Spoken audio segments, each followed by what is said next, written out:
তাকায় দেখেন দুনিয়ার চাকচিক্য আর ততই বহু গুণে বাড়তেছে কিনা চিল্লায় এমন চাকচিক্য কিন্তু গত 20 বছর আগেও ছিল না। গ্রামগঞ্জে কিন্তু এমন কারেন্টও ছিল না, এত উন্নত রাস্তাও ছিল না। 20 বছর আগে পরিমাণ গাড়িও ছিল না।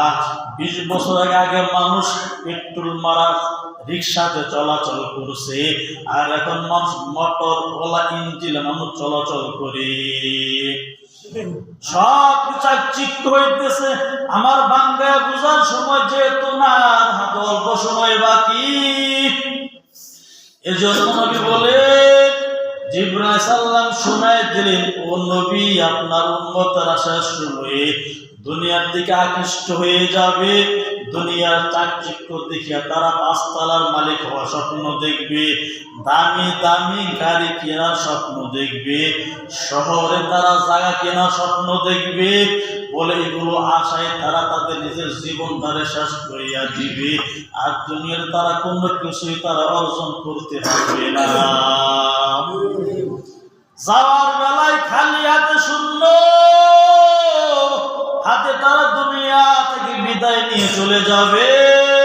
বলে দুনিয়ার মায়া মহাব্বতের মধ্যে পড়িয়া আপনার উম্মতেরা শেষ সময় তারা নামাজ বাদ দিবে, ব্যবসা বাণিজ্যের পিছনে পড়িয়া, চাকরি বাকরির পিছনে পড়িয়া বলে তারা আপনার আদর্শ বাদ দিবে।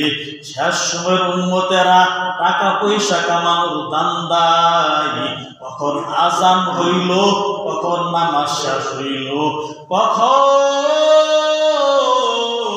আপনার আদর্শ মতো চলা লাগবে, কোন জায়গায় বিসমিল্লাহ বলা লাগবে, কোন জায়গায় সুবহানাল্লাহ বলা লাগবে, বলে দিন সম্পর্কে তারা অজ্ঞ থাকবে।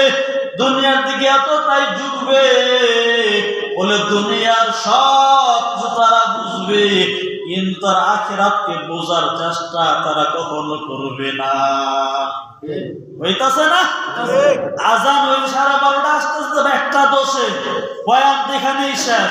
গোসায় বয়ান করার কোনো সময় নাই।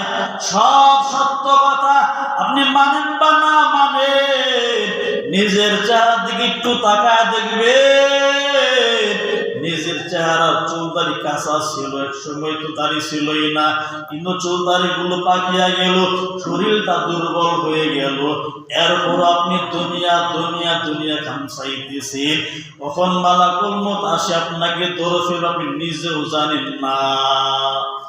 এজন্য আখিরাতের দিকে ধাবিত হন। 2 নম্বর জিবরাইল সাল্লাল্লাহু বললেন, ইয়া রাসূলুল্লাহ, ওই বৃদ্ধ মানুষটা যে আপনাকে ডাকছিল, তার দিকে আকৃষ্ট করতে চাইছিল, সে কে জানেননি? নবী বলেন কে? জিবরাইল সাল্লাল্লাহু নিজেই কই, ওই বৃদ্ধ মানুষটা হলো শয়তান। সে আপনাকে নিজের দিকে আকৃষ্ট করতে চাইতেছিল। বৃদ্ধ মানুষ শুরুতে ভালো না হইলে শেষ অবস্থা খারাপই থাইকে যায়। ছোট কালে নিশা ধরেছে, বৃদ্ধাকালেও নিশা ছাড়তে পারে না। এই জন্য বৃদ্ধ মানুষগুলো সমাজের ভিতর দেখা যায় ন্যাক আমল করে তো করে না, 2-1 জন করলে 5 জন 10 জনে করে না। বুড়া শব্দের অর্থ হলো খারাপ, ভালো হইতে পারলে কপাল ভালো, খারাপ হইলে আসলে প্রকৃতপক্ষে তারা খারাপ হয়ে থাকে। আরবি উর্দু ভাষা বলা হয় বুড়া। কি বলা হয়? বুড়া। উর্দুতে বলা হয় বুড়া। বুড়া মানে খারাপ, অর্থই খারাপ, বুঝেন নাই? ভালো হইলে তো ভালো, খারাপ হইলে তো খারাপ। এজন্য নিয়ত করবেন, ভালো হওয়ার চেষ্টা করবেন। 3 নম্বর, যে যারা সালাম দিছিল আপনারে, তারা হলো পয়গম্বর ইব্রাহিম আলাইহিস সালাম, পয়গম্বর মুসা আলাইহিস সালাম, পয়গম্বর ঈসা আলাইহিস সালাম। এই 3 জন নবী আপনাকে তারা সালাম দিয়েছিল। সুবহানাল্লাহ, জোরে বলেন সুবহানাল্লাহ। সুবহানাল্লাহ। আপনি সালামের জবাব দিয়েছেন, বলেন নবীর সাথে দেখা হয়েছে, এটা কেমন দেখা? নবীজির রূহ আত্মার সাথে মোলাকাত হয়েছে। আপনার আমার ভিতরে আত্মা আছে না নাই? এই আত্মাটা আছে বিধায় আমরা জীবিত আছি। আত্মা যদি না থাকে, আপনার আমাকে লাশ বলা হবে। এইভাবে ওখানের অবস্থা শেষ হয়ে গেল, নবী আর সামনের দিকে আগাইতেছেন। মনে আসেনি?